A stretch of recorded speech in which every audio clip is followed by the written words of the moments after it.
Extraction looter shooters combine strategy, patience, and high stakes action. Whether you're a veteran or a newcomer, here's the one thing that always matters: getting in, getting loot, and getting out alive. But how do you maximize your gains without constantly risking it all? In today's video, we'll break down the top play styles with real examples from some of your best extraction games that'll help you walk away with higher yields every time. First up, we have the stealth and patience playstyle. This one's for the players who enjoy staying off the radar. For example, in Escape from Tarkov, running headfirst into combat often leads to a quick death. Instead, players who take the time to learn the map, use cover, and listen to audio cues can avoid fights and loot freely. One tactic is to stick to the edges of the map, loot smaller buildings, and wait for firefights to die down before moving into more contested areas. You may not always walk out with the highest value items, but at least you're alive, and that's what counts.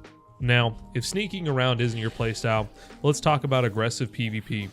In Hunt Showdown, it's all about going big or going home. Some of the most rewarding loot comes from hunting down boss targets and taking out rival hunters before they can extract. One example is heading straight for the boss lair in Stillwater Bayou and engaging in PvP battles to secure both the boss's bounty and the loot left behind by the fallen players. The risk, high, the reward, even higher.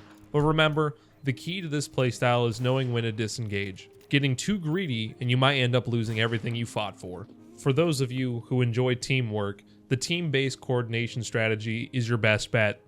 In Expedition Agartha, running as a squad gives you a significant advantage. One player can scout ahead while others cover flanks, ensuring the team moves safely through high loot zones like Vault or Graveyard. By dividing roles, like one person carrying a ranged weapon and another managing melee, you can quickly clear enemies and loot efficiently. But communication is key here.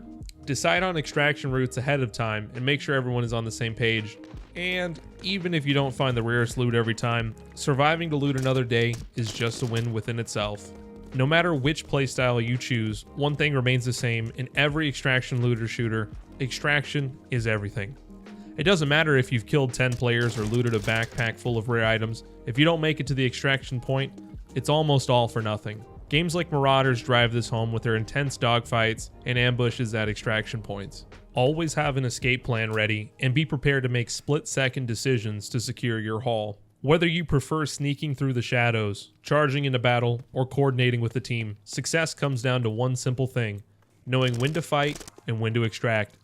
The battlefield can be unforgiving, but with the right strategy, a little bit of luck, you can turn every match into a profitable one. So how do these playstyles translate into Arena Breakout Infinite?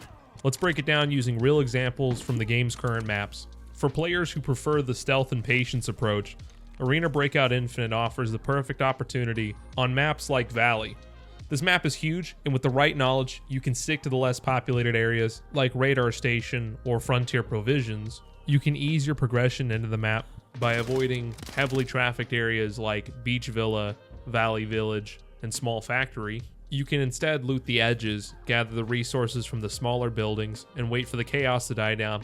If you're more into aggressive PvP, Armory should be your playground because this map has a ton of choke points, high ground, low ground opportunities, and the best loot is easily accessible from all points of entry. Playing on this map can be a gamble, but it's worth it if you're ready for some intense firefights. The key is to establish dominance off the rip, then take out opponents and defend your area while you loot. Honestly, all three maps offer great opportunities for team-based coordination.